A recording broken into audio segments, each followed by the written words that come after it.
श्रीमन्मदनगोपालं वृन्दारणे पुरन्दरं श्रीगोविन्दं प्रपद्येऽहं वीणाकारकं वन्दे मुकुन्दमरविन्दलायताक्षं कुन्देन्दुशङ्खदशनं शिशुगोपवेशम् इन्द्रादिदेवगणवन्दितपादपीठं वृन्दावनालयमहं नवजलधरवर्णं चम्पकोद्भासिकरणं विकसितनलिनास्यं विस्फुरन्मन्दहास्यं कनकरुचिदुकूलं चारुवर्षावचूलं कमपि निखिलसारं नौमि गोपीकुमारम् वंशीविभूषितकरान्नवनीरदाभात् पीताम्बराधरुणबिम्बफलाधरोष्ठात् पूर्णेन्दुसुन्दरमुखादरविन्दनेत्रात् कृष्णात् परं किमपि तत्त्वमहं न जाने। ध्यानाभ्यासवशीकृतेन मनसा तन्निर्गुणं निष्क्रियम् ज्योतिः किञ्चन योगिनो यदि परं पश्यन्ति पश्यन्ति अस्माकं तु तदेव लोचनचमत्काराय भूयाचिरम् कालिन्दी भुवनेषु यच्छन्तीलं बहुधावति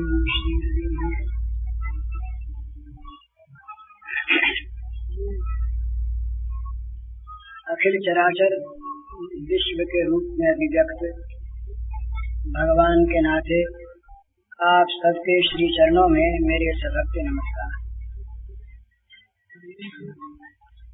उस दिन अपने बात हुई थी, प्रधान बात चल रही है साधन की। उस दिन अपने बात हुई थी, दो मार्ग हैं और उन्हीं मार्गों के अवान्तर अनेक मार्ग हैं। एक है ज्ञान निष्ठा,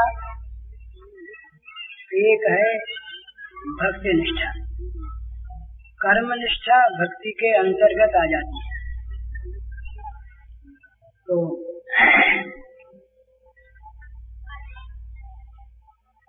एक में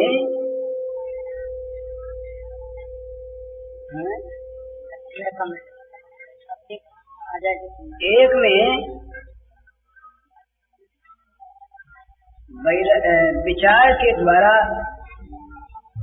संसार के भोगों के जगत के स्वरूप को देखा जाता है। उसे कहते हैं नित्यानित्य वस्तु विवेक।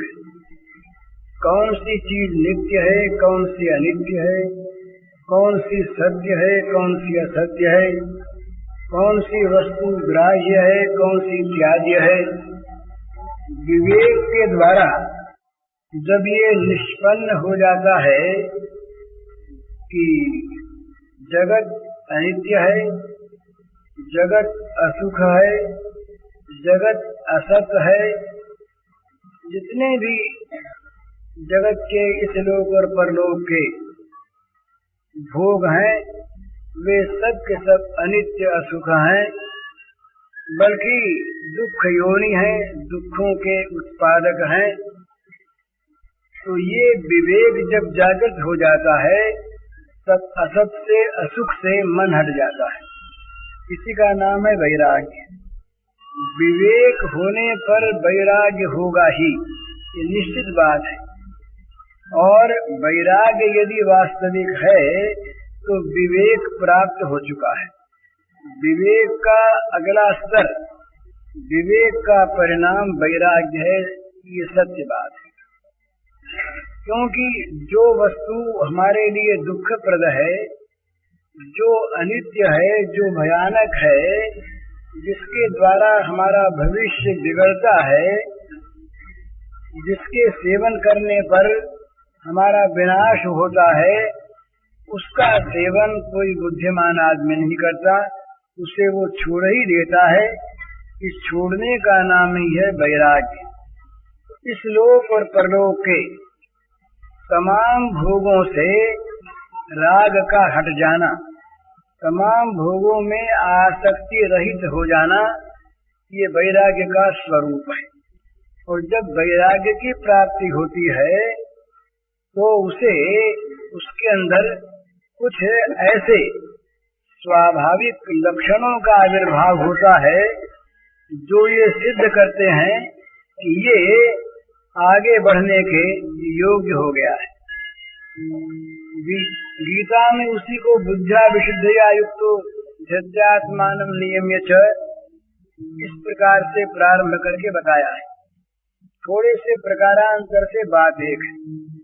तो यहाँ वो शम दम तितिक्षा उपरति श्रद्धा और समाधान, इसको कहा है षट संपत्ति। 6 प्रकार के धन प्राप्त होते हैं और यही वास्तविक संपत्ति है। भला ये जितनी भी जागतिक भोग संपत्ति है, जो संपत्ति भगवान से हमारा संपर्क तोड़ा देने वाली, वो संपत्ति नहीं है, वो विपत्ति है। विपदो नहीं विपद, संपदो नहीं वो संपदा। विपद विस्मरणम विष्णु संपन्न नारायण स्मृति ही। विपत्ति नहीं है, संपत्ति नहीं है। भगवान की स्मृति ही संपत्ति है और भगवान की विस्मृति ही घोर विपत्ति है। तो ये 6 प्रकार की संपत्ति प्राप्त होती है वैराग्य का उदय होने पर। मन शांत हो जाता है, मन विषयों की तरफ दौड़ना बंद कर देता है, इंद्रियां नियंत्रित हो जाती हैं, द्वंद्वों के सहन में वो मनुष्य समर्थ हो जाता है, द्वंद्व सहिष्णु, तितिक्षा आ जाती है। और भोगों के सामने रहने पर भी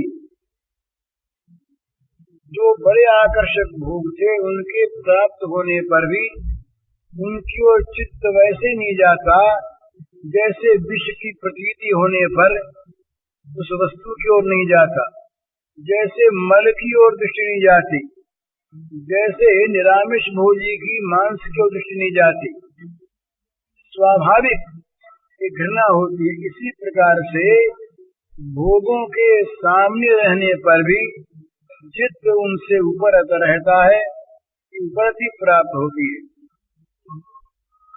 श्रद्धा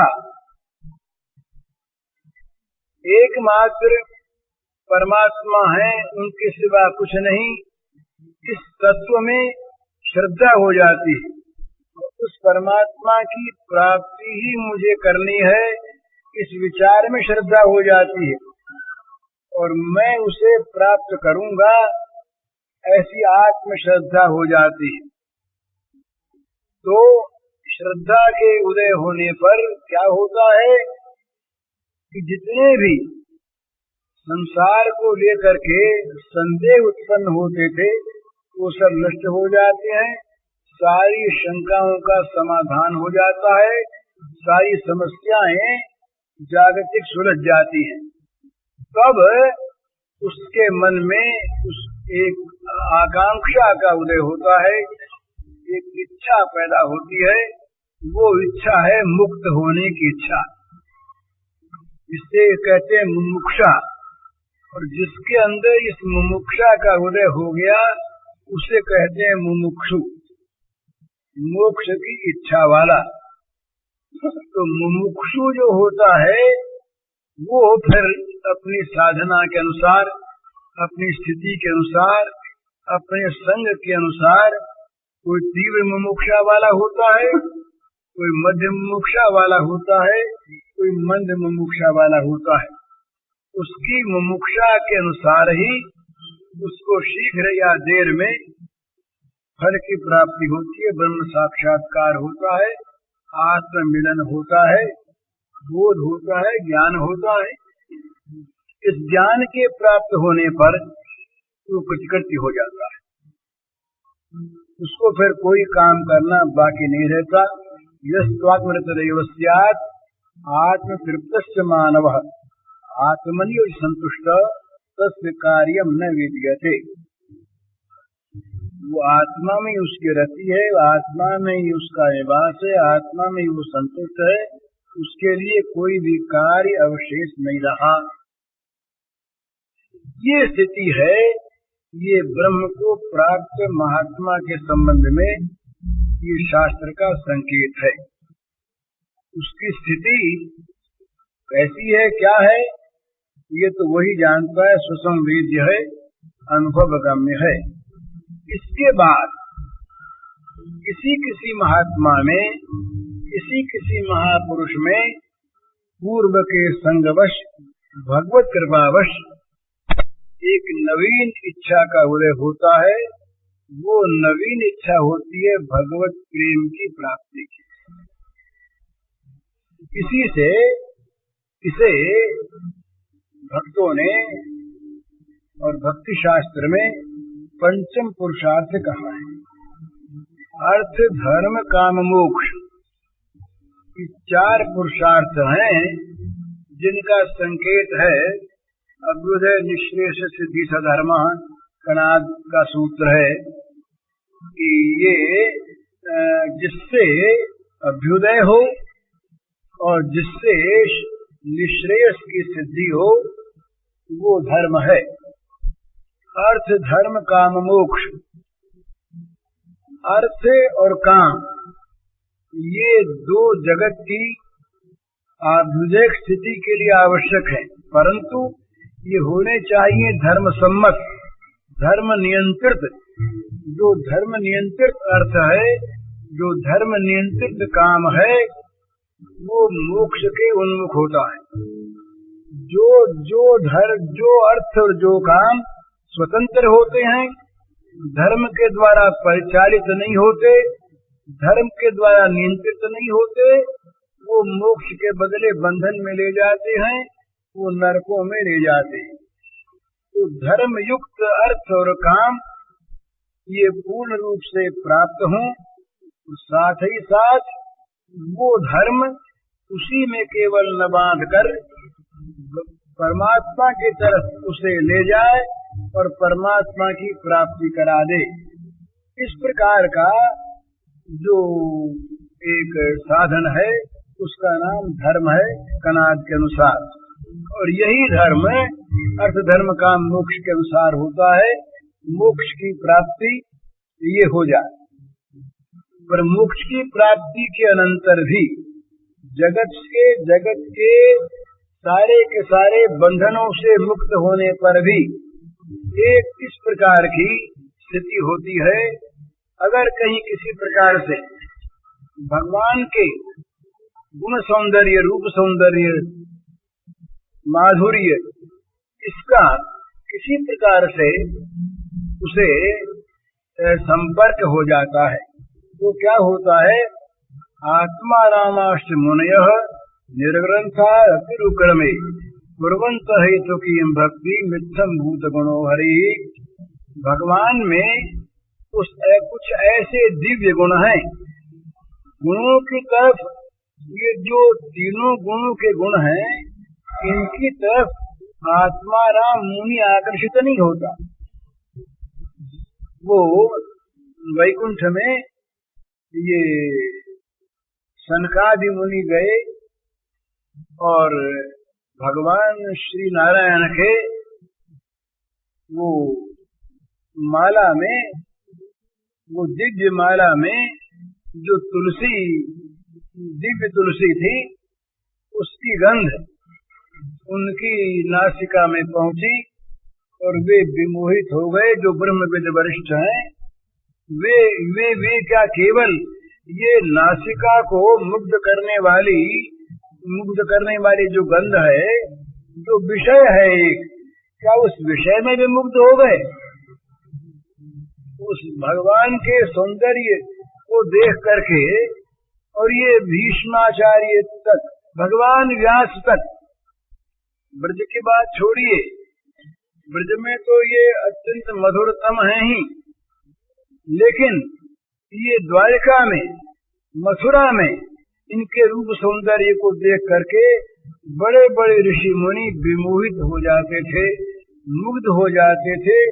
निर्निमेष नेत्रों से वो देखने लगते थे, आंखों की टकटकी लग जाती थी, नेत्रों से प्रेमाश्रुपात होने लगते थे भगवान राम के रूप को देख करके। जनक महाराज विमोहित हो गए। इन्हीं बिलोकत अति अनुरागा, बरबस ब्रह्म सुखई मन त्यागा, सहज विराग रूप मन मोरा, थकित हो तजिम चंद चकोरा। ये क्या राजकुमारों के चमड़ी का सौंदर्य था, वो चर्म का सौंदर्य था, जिसको देख करके जनक विमुग्ध हो गए। और जनक के मन में प्रश्न उठा कि नेति नेति कही निगम जो गावा, उभय रूप धरि सोई की आवा। जनक प्रश्न करते हैं कि जिसको वेदों ने नेति नेति कहकर जिसका बखान किया, ये भी वो नहीं, ये भी वो नहीं, ये भी वो नहीं, सबका निषेध किया जिसने, वही सबके निषेध के बाद जो बच रहने वाला ब्रह्म तत्व है, क्या वही दो रूपों में तो नहीं आ गया? ये प्रश्न आए, ये प्रश्न किया उन्होंने। जनक महाराज ने विश्वामित्र से क्यों किया? अपनी स्थिति देखकर कि सहज विराग रूप मेरा मन है, वो मेरा मन भी इनको देख करके और वो इनमें लग गया। थकित हो जिम चंद चकोरा, और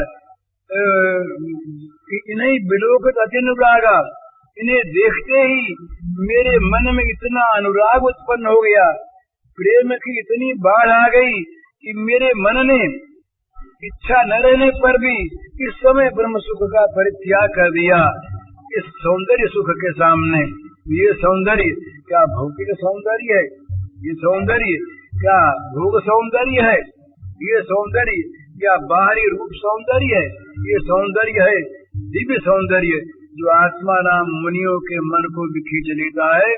तो कहीं कहीं भगवान का गुणगान, भगवान का चरित्र गान, भगवान का रूप सौंदर्य, माधुर्य, गुण सौंदर्य इत्यादि का जब किसी महात्मा को, आत्मा राम मुनि को संस्पर्श प्राप्त हो जाता है, संपर्क प्राप्त हो जाता है, तो वो जिसके कोई कामना नहीं है, कोई वासना नहीं है, ऐसा निर्वासनिक महात्मा, अमलात्मा परमहंस मुनि, ये अमलात्मा परमहंसों को ये प्रेम दान देने के लिए भगवान की लीलाएं हुआ करती, तो उनके मन में भी प्रेम की आकांक्षा उत्पन्न हो जाती है।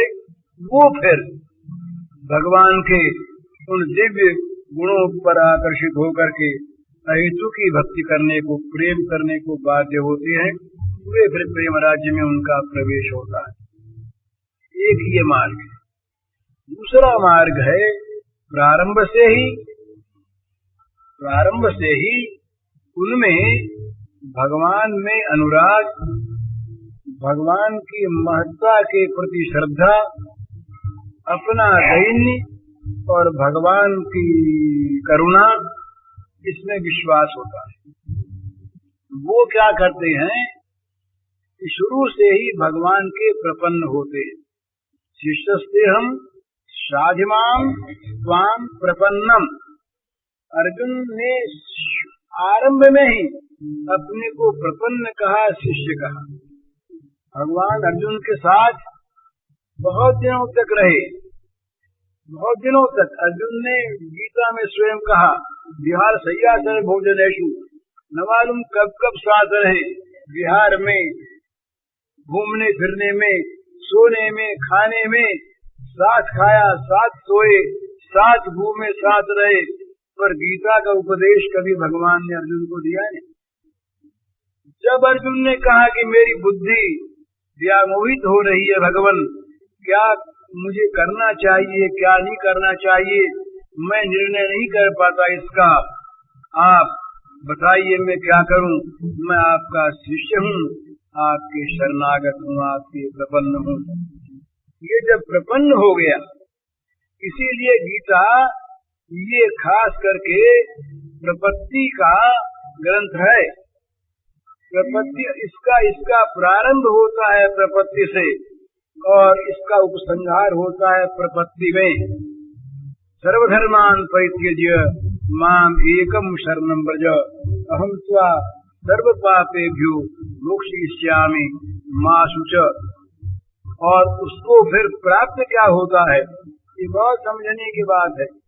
प्राप्त अर्जुन को क्या होता है, कैवल्य मोक्ष नहीं मिलता अर्जुन। अगर महाभारत की सारी बातें सत्य हैं और सत्य हैं ही, एक को माने एक को न माने तो ग्रंथ कोई न मानना हुआ। महाभारत के स्वर्गारोहण पर्व में स्पष्ट रूप में इसका वर्णन है कि भगवान के दिव्य लोक में भगवान के आयुधों के साथ जो दिव्य रूप में वहाँ पर साकार दिव्य चिन्मय रूप में भगवान की सेवा में संलग्न है, वहीं पर अर्जुन भी भगवान की सेवा में दिव्य साकार रूप से संलग्न है।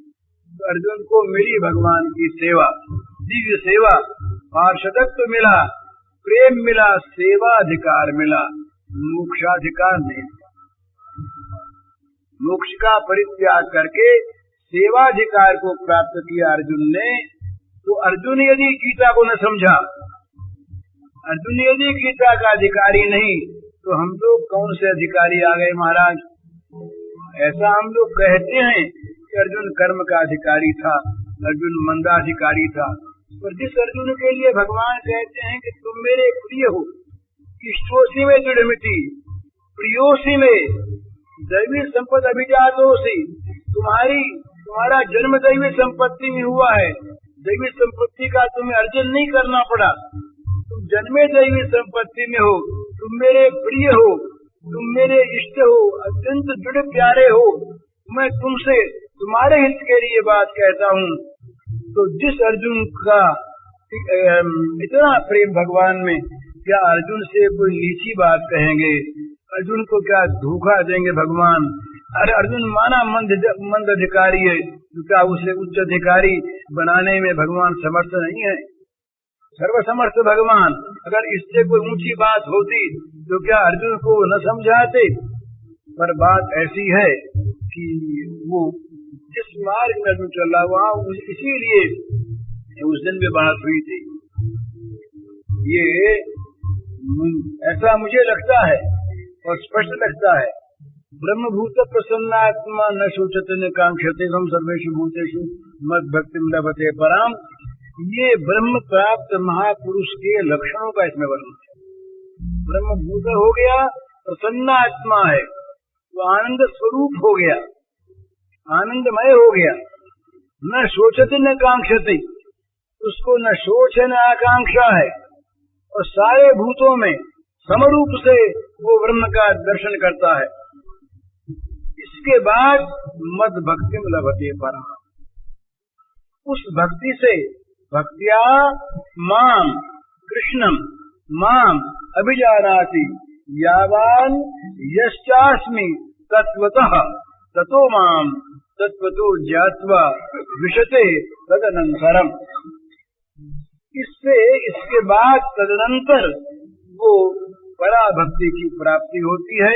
उस पराभक्ति के द्वारा जैसा जो कुछ मैं हूँ उस मुझको, यावान यश्चास्मि, जैसा जो कुछ मैं हूँ उसको, उस मुझको अभिजानाति, जान लेता है तत्व से।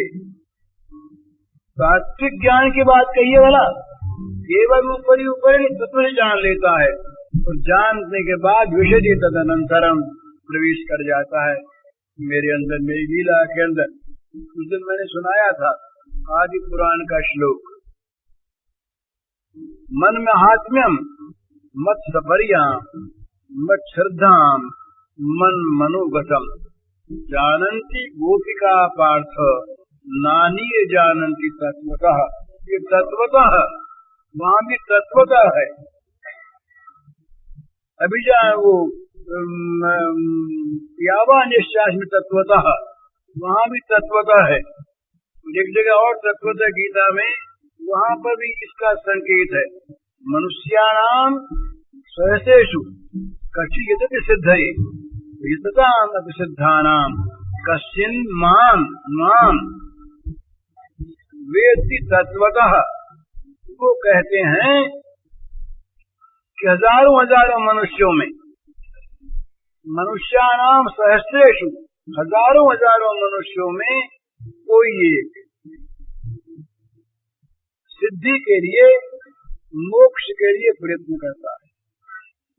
मनुष्यानाम सहस्रेषु कश्चित् सिद्धये, सिद्धि के लिए, सिद्धि असल में परम सिद्धि, जीवन की चरम सफलता को कहते हैं। चरम सफलता मानव जीवन की है, बंधन से मुक्त हो जाए इसमें। तो हजारों हजारों में कोई कोई इस चरम सफलता के लिए, सिद्धि के लिए प्रयत्न करता है। और उन प्रयत्न करने वालों में जो सिद्ध हो चुके, सिद्धानाम कश्चिन माम वेत्ति तत्वतः, कोई कोई मुझे तत्व से जानते। यावा निष्ठास्मि तत्वतः ब्रह्मभूतः हो गए, पर यावा निष्ठास्मि ये चीज बाकी रह गई, तत्व से जानते हैं।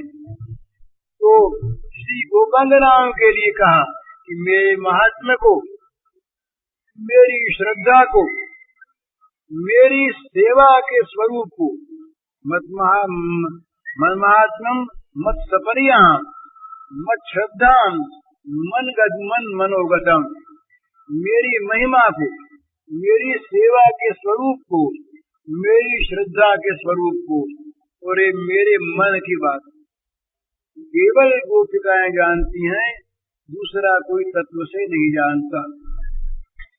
तो यहाँ शुरू से ही क्या होता है इस मार्ग में, शुरू से इस मार्ग में क्या होता है कि वो भगवान के प्रपन्न होकर के आगे बात चलती। गीता में अर्जुन प्रपन्न होकर आगे बात चलाता है, तो उसमें फिर दैव संपत्ति भी आती है, उसमें कर्म योग भी आता है, उसमें ज्ञान योग भी है, ध्यान योग भी है, भक्ति योग भी है, ये सब कुछ आते हैं। तो अंत में शरणागति में उसका उपसंहार होगा। तो प्रारंभ से ये भगवान के शरण होकर भगवान के द्वारा चालित होगा। हमारे अंदर में एक ज्वाला है ना, एक जलन है। वो जलन क्या है? भोग कामना। जग जांचिए को उड़, जांचिए जो छिए जांचिए जान की जान ही रे, जांचत जांचत का जरी जाए, जो जारत जोर जहां नहीं रे। सारे जगत को जबरदस्ती जला कौन रहा है? ठंडे कमरे में, एयर कंडीशन कमरे में बैठा हुआ आदमी अंदर जल क्यों रहा है? वो जल रहा है कामना की आग से। ये जांचकता की आग कहते हैं ये तुलसीदास जी महाराज, किस जो जारत जोर जहां नहीं रही, सारे जगत को जबरदस्ती जला रही है कौन? ये जांचकता, कामना। ये कामना यदि जला दी जाए सब काम बने। तो कामना के जलाने का साधन क्या है? जग जांचिए कौन, जांचिए जो जिए जांचिए जान के जान ही रे। जगत में किसी को जांचो मत और किसी वस्तु को जांचो मत। अगर जांचना हो तो राम से जांचो, राम को जांचो। तो क्या होगा? राम को जांचने से जो जांचकता जगत को जबरदस्ती जला रही है, वो जांचकता जल जाएगी। यही जांचकता जल जाए, तो जारत जोर जहां नहीं रही। तो ये कामना की बुखार, तो अर्जुन से कहा भगवान ने, निराशी निर्ममो भूतवा युद्धस्व जगत, निराश होकर, आशा छोड़कर, ममता छोड़कर, राज्य मेरा मुझे प्राप्त होगा ये आशा मत रखो। राज्य मेरा मुझे प्राप्त होना चाहिए, राज्य में ममता मत रखो। और राज्य की मुझे प्राप्ति होनी चाहिए ये कामना मत रखो। और लड़ो तो क्यों लड़े, बस तदर्थम कौन कर्म कौन से समाचार, भगवान की सेवा के मेरे लिए तो क्या करें? कर्म करके कर्म करो और मुझ में छोड़ के चले जाओ। सर्वाणि कर्माणि मयि संन्यस्य अध्यात्म चित्तता, मुझमें मन जोड़े हुए जो कर्म करो सारे कर्म मुझे छूटे चले जाओ। यही बात आगे कही, तस्मात् सर्वेषु कालेषु माम स्मर युध्य च, सारे निरंतर तुम मेरा स्मरण करते हुए मन बुद्धि मुझ में रख, मय्यर्पित मनो बुद्धि, तुम युद्ध करो तो तुम्हें मेरी प्राप्ति होगी। तो ये अर्जुन हो गए प्रपन्न। प्रपन्न होने के बाद इनके संचालन का भार भगवान ने ले लिया। तो ये दो मार्ग हुए। एक मार्ग होता है विवेक के द्वारा वैराग्य संपन्न होकर अपने पुरुषार्थ के द्वारा ब्रह्म के प्राप्त करने की इच्छा उत्पन्न करके ब्रह्म को प्राप्त करना, मुक्त हो जाना जगत। एक मार्ग होता है जिसमें केवल एक ही विश्वास है, मैं दीन हूँ और भगवान दीन बंधु हूँ। पतित तुम पतित पावन दो मानक बने, मैं पतित हूँ तुम पतित पावन, मैं दीन बंधु हूँ तुम दीन बंधु हो, मैं दीन हूँ। मैं असमर्थ हूँ तुम सर्व समर्थ हो, मैं शरणागत हूँ तुम शरणागत वत्सल हो। इस प्रकार से अपने दैन्य में विश्वास और भगवान की करुणा में कृपा में विश्वास, इस विश्वास के साथ भगवान के चरणों में अपने को डाल दे। कहाँ ले जाना है, कब ले जाना है, ये भगवान का शरणागति में वो उदाहरण दिया है रामकृष्ण परमहंस के उसमें, एक बिल्ली का बच्चा और बंदर का बच्चा। बंदर जो बंदरिया है वो अपने बच्चे को अपने आप नहीं ले जाती है, जब जाने लगती है तो दूर बैठा हुआ वो बंदर का बच्चा उछल कर माँ के गोद में चला जाता है, माँ के छाती से लिपट जाता है और माँ उसे ले जाती है। अगर वो न लिपटे तो माँ बुलाती नहीं। परंतु बिल्ली के बच्चे को आप लोगों ने देखा होगा, बिल्ली अपने मुंह से दांतों से पकड़कर अंदर ले जाती है, वो प्रयास नहीं करती, वो तो केवल माँ पर बिल्ली पर निर्भर है। भक्ति प्रयच्छ लघु पुंगव निर्भराम में कामादि दोष रहितम गुरु मानसम च।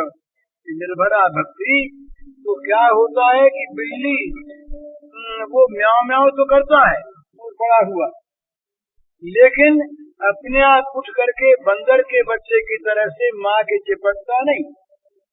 वो बिल्ली अपने आप उन दांतों से ही, जिन दांतों से वो चूहे को पकड़कर मार डालती है, उन्हीं दांतों से स्नेह भरे हृदय से उस बच्चे के गले को पकड़कर उठाती है। कहीं आघात नहीं लगता, कहीं चोट नहीं लगती, और जहाँ इच्छा होती है वहाँ सुरक्षित स्थान में उसे ले जाती। इसी प्रकार भगवान अपने शरणापन भक्त को जहाँ चाहते हैं वहाँ ले जाते हैं। तो अर्जुन ने कहा नष्टो मोह, मेरे मोह का नाश हो गया, ये मोह मिट गया। तो बोले बहुत अच्छा हुआ, मोह मिट गया तो क्या हो गया, स्मृति लब्धा। मोह का नाश होते ही मुझे अपने स्वरूप स्थिति का ज्ञान हो गया, याद आ गई क्या थी भाई, मैं तो था आपके हाथ का यंत्र, आप थे यंत्री, आप संचालक थे और मैं संचालित होने वाली वस्तु थी। और मैंने कह दिया ये जोश में आकर के कि मैं तो युद्ध नहीं करूंगा, नहीं वो स्थिति गोविंदो। शरणापन्न होकर के भी शादिमान स्वाम प्रपन्नम कहने के बाद ही अर्जुन तत्काल कह बैठते हैं नहीं होती गोविंद, लड़ूंगा तो नहीं महाराज। भगवान हंस पड़े भगवान, अरे बड़ी बात कहते हो, ये तो बड़े बड़े लोगों की सी बात कहते हो, अभी तो कह चुके शरणापन्न हूँ प्रपन्न हूँ, और आप निर्णय करो क्या करें। तो मेरा निर्णय सुनने के पूर्व ही अपना निर्णय दे बैठे कि मैं लड़ूंगा तो नहीं। तो ये मोह था। तो भगवान ने कहा, अर्जुन ने कहा मेरी स्मृति आ गई, अब आप में तो आपके हाथ का यंत्र हूँ, मैं स्वतंत्र नहीं।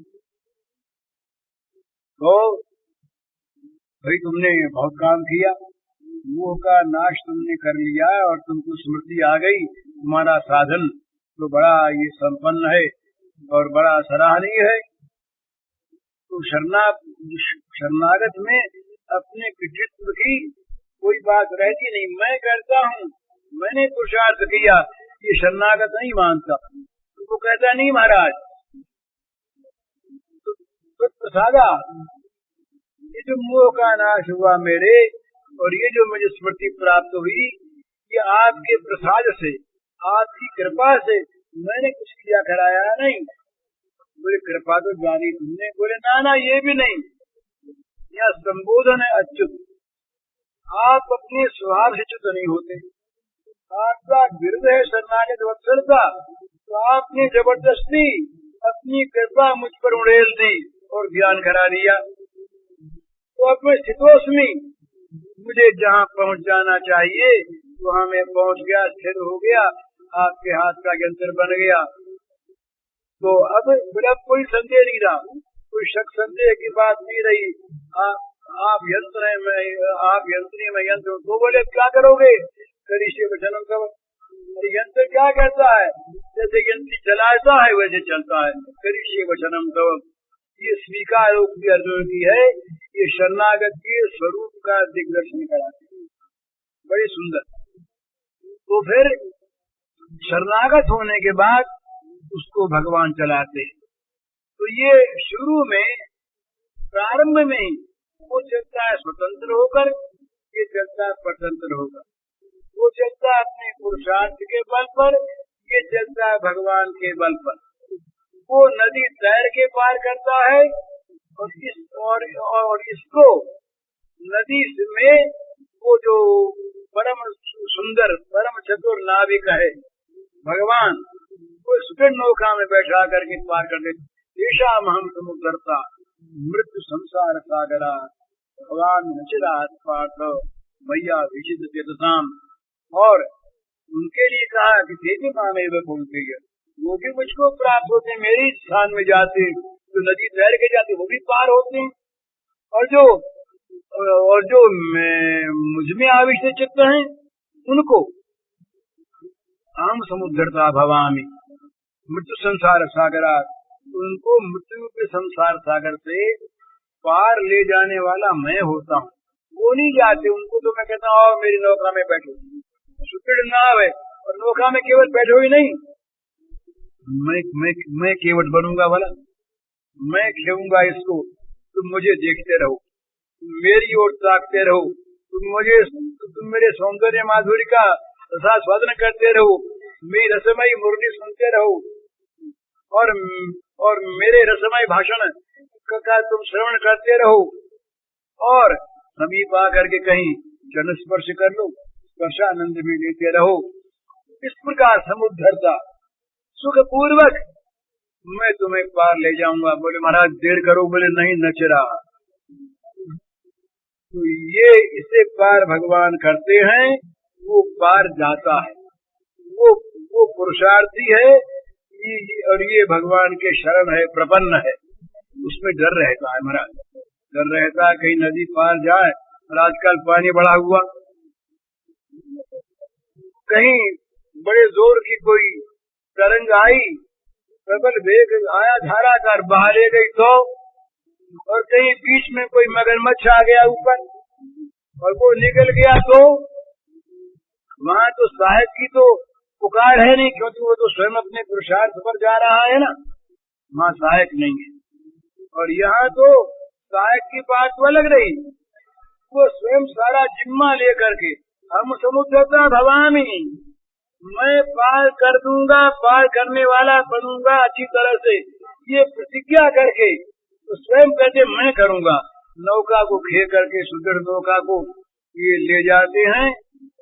ये दोनों के मार्ग में अंतर है। एक चलता है भगवान का के शरणागत होकर, तब भगवान के अनुराग में प्रवृत्त होकर भगवान की ओर जाता है, और एक पुरुषार्थ से ज्यादा। पर इन दोनों में ये प्रारंभ से ही भेद है। समता कहाँ है?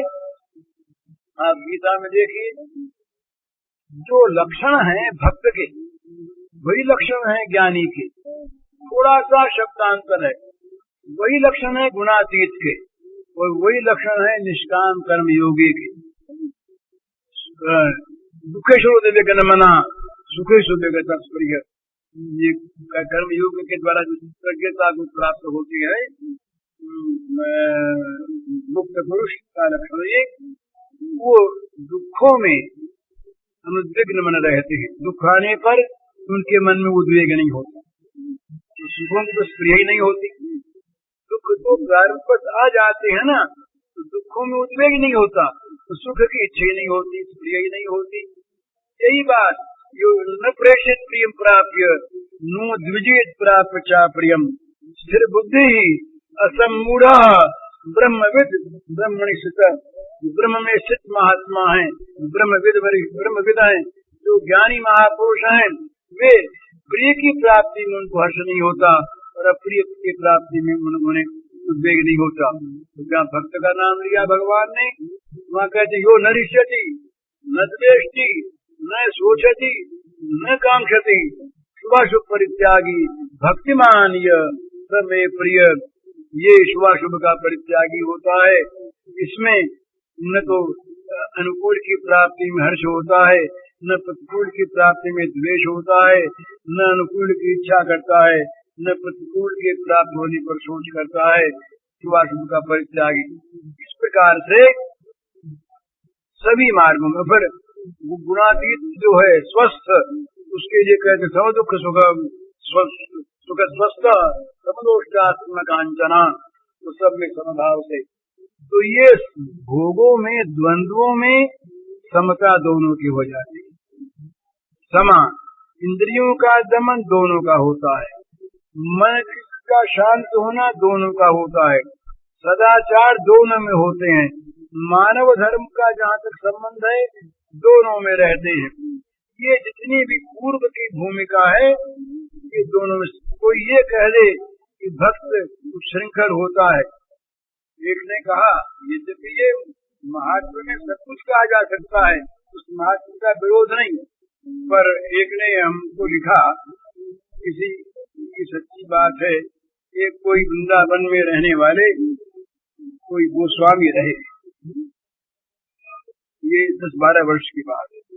उनके द्वारा कोई बड़ी भारी भूल हो गई, गलती हो गई, मेरे पास उसका विवरण आया, जिसके साथ गलती उसने मुझको सप्रमाण सारी बातें लिखी, बड़ी गर्वित थी।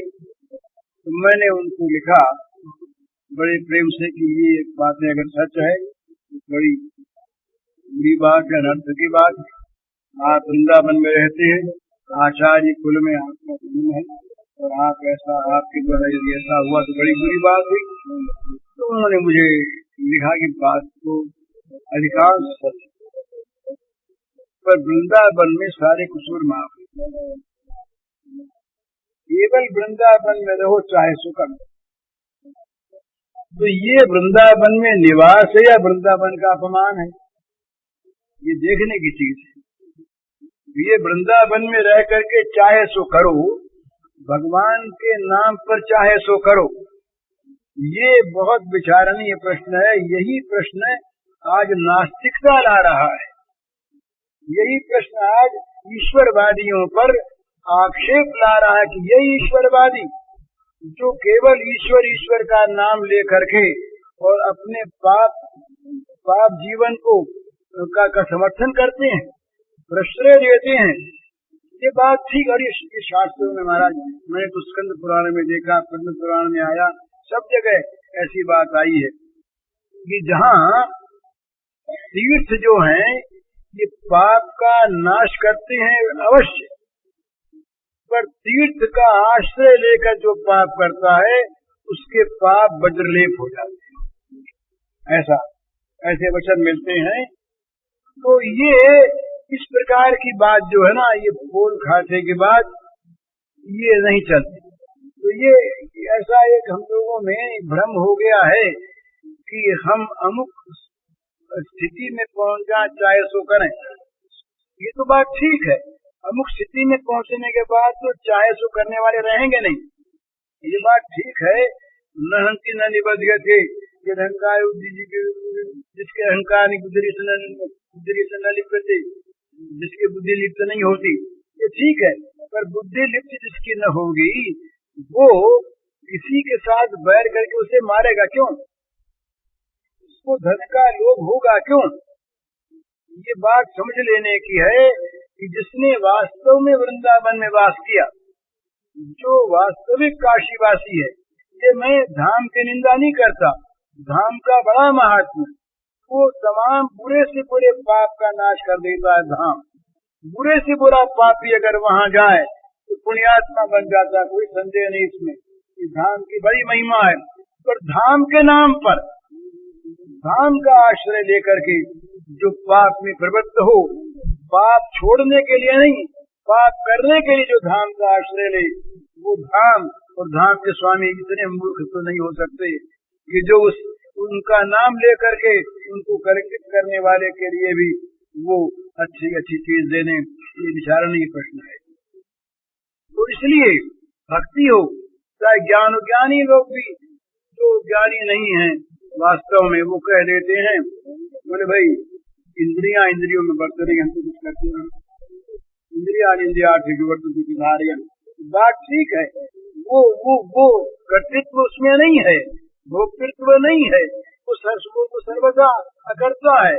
इंद्रियों में बरते, ये बात ठीक है। तो इंद्रियों में बरतने का अगर हम ये अर्थ लें कि हम चाहे सो अनाचार करें, चाहे सो पाप करें, और हम ज्ञानी के ज्ञानी बने रहेंगे, हमारे ज्ञान में किसी प्रकार से किसी प्रकार की भी कोई कमी नहीं आवेगी, ये जरा विचार नहीं होगा। बुद्धिवाद ही नहीं, बुद्धिवाद से स्वीकार कर नहीं सकता, तर्क तो मान नहीं सकता, पर एक स्वाभाविक चीज है भगवान के भक्त में, ज्ञानी में इस प्रकार की कमी क्यों रहेगी? और अगर वो रहती है तो विचारणीय प्रश्न है क्या? इसलिए जहाँ तक सदाचार का प्रश्न है, जहाँ तक मन इंद्रियों के निग्रह का प्रश्न है, जहाँ तक सत्कर्मों का प्रश्न है, ये ज्ञान मार्ग वाले में, योग मार्ग वाले में, निष्काम कर्म योग मार्ग वाले मार्ग उसमें, और भक्ति मार्ग वाले में, सब में समान रहते हैं। नामांतर हूँ, कहीं दैवी संपत्ति नाम है, कहीं मनु महाराज ने कुछ धर्म बताए, कहीं मुमताज धर्म है, कहीं यमनियम है, कहीं ये भक्ति के साधन के रूप में भागवत में दो प्रकार के वर्णन आए हैं। एक भक्ति साधना, भक्ति का वहाँ लंबा एक क्रम दिया है, उस क्रम में सारी बातें आई हैं। इतनी बातें हों तो उसको भक्ति प्राप्त होती है। नारद जी का भक्ति सूत्र, इस सूत्र इनमें 84 सूत्र हैं, और सूत्रों का अंतिम फल बताया, पृष्ठम लभते, प्रियतम रूप से भगवान की प्राप्ति करता साधक। पर यहाँ पर भी इन सूत्रों में भी वो विचार, वो प्रवृत्ति, कर्म के त्याग का आदेश है, सत्कर्म, सत्प्रवृत्ति, सत्विचार के ग्रहण का आदेश है। इसके बिना काम नहीं चलता। तो ये सदाचार, इंद्रिय मन का दमन, भगवान का सेवन, शास्त्र का सेवन, इसमें ये शास्त्र छूट जाते, वेदांत सन्निसति सूत्र आवेगा इसमें। पर वो सूत्र कब है? निश्चय दाढ़ ऊर्धम छात्र रक्षण कहा है कि जब तक प्रेम इस अवस्था में न पहुंच जाए जहाँ अपना ज्ञान न रहे, जहाँ देह की सुध न रहे, जहाँ पर नियम टूट जाए, कोई आपत्ति नहीं है, नियम सारे टूट गए, पर नियम तोड़े जाए सारी आपत्ति। प्रेम के नाम पर सदाचार के नियमों का तोड़ना यह आपत्तिजनक है। प्रेम का प्रादुर्भाव यदि ऐसा हो गया कि उसे बाह्य ज्ञान ही नहीं है, उसे अपने सुख सुविधा की भी स्थिति नहीं है, इस प्रकार की अवस्था में उस प्रेमी के द्वारा कोई भी क्रिया हो जाए, उसमें वो तो ज्ञानी के लिए जो वैसे लोग उसके आया है, जरूर मत पिशाचवत बाल मत पिशाचवत का ये पाठ एक आया है। बालक की तरह से, मत की तरह से, पिशाच की तरह से वो उसकी क्रियाएं होती हैं।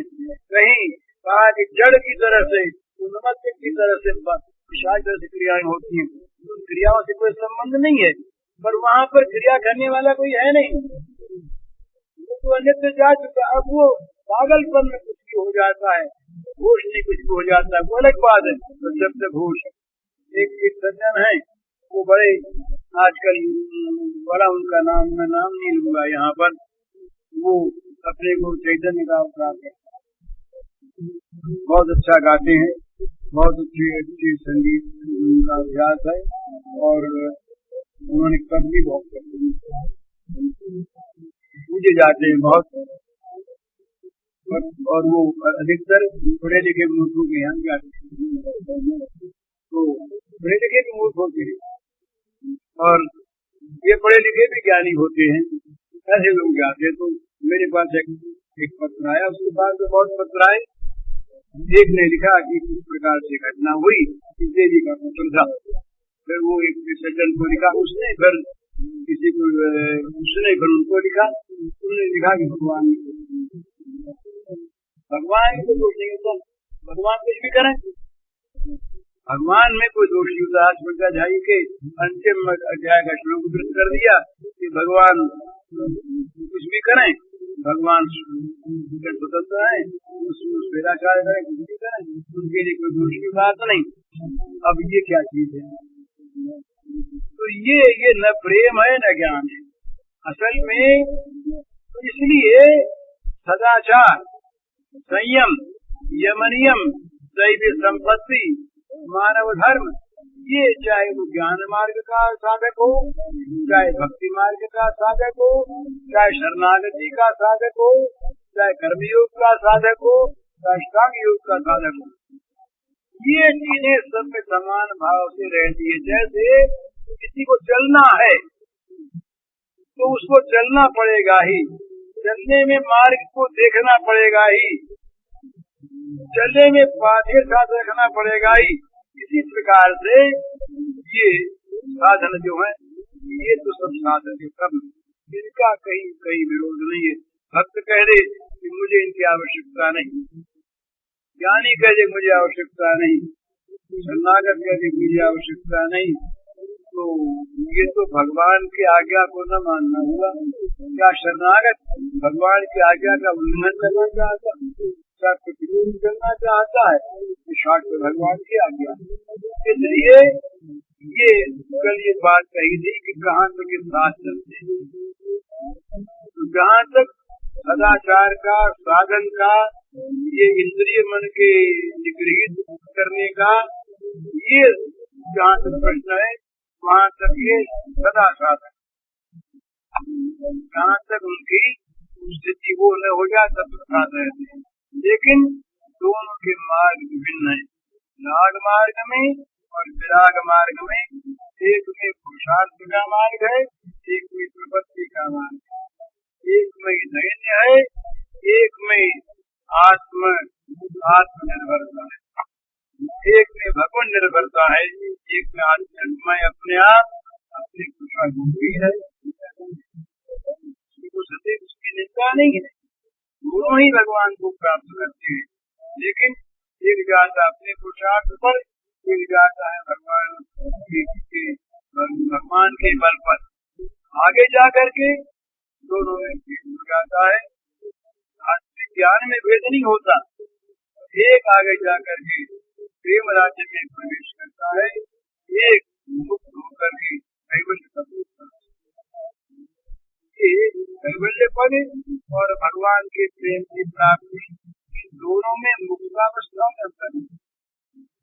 दोनों ही बंधन मुक्त है, दोनों ही जीवन मुक्त है, दोनों संसार से मुक्त है। एक भगवान के बुद्धि के चिंतनमय मधुर रस का आस्वादन करने में प्रवृत्त रहता है, एक अपने आप को अलग से खोकर रसमय बन करके, आनंदमय बन करके आनंद के साथ केवल। ये दो भेद हैं। आज क्या कहते, पांच धक्के लगे थे, हम लोग बैठे थे, यो नहीं, यो धक्के लगे, थोड़ी सी तीव्र थी। उसके कुछ देर के बाद एक धक्का लगा, बड़ा हल्का था। उसके साथ 5-7 मिनट के बाद 2 धक्के और लगे, उससे तीव्र थे। उन्होंने देखा हुआ दीपक क्या होगा। ये भूकंप को आते इसमें ये 2 तरह की बातें हैं, दोनों ठीक है। तो ये भौतिक विज्ञान वाले हैं, ये ठीक कहते हैं कहीं कोई ज्वालामुखी कहीं फटफट जाती है, ये अंदर से कुछ धमाका होता है, फिर उसकी तीव्रता आती है, तो उसके आसपास की पृथ्वी जहाँ से होती है मिल जाती है। हमारे यहाँ से एक ही बात है कि जितने भी दैवी कोप होते हैं ये सब बात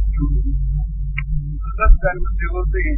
ये बाढ़ आना, अकाल पड़ना, भूकंप होना, आग लगना, महामारी का फैलना, प्रलय होना, युद्ध होना, ये सब के सब हमारे दुष्कर्मों की फल है। आज मामूली आया एक दूसरे के कारण हमारी भूकंप आ सकता है, भूकंप में धराशायी हो जाती है। इतनी बात कहने के पाप से बचो, भगवान की लगो, तो यहाँ का भी मंगल और आगे का भी मंगल। और अगर पाप पे लगे यहाँ भी अमंगल और आगे भी अमंगल। ये बात श्रीमन नारायण नारायण नारायण।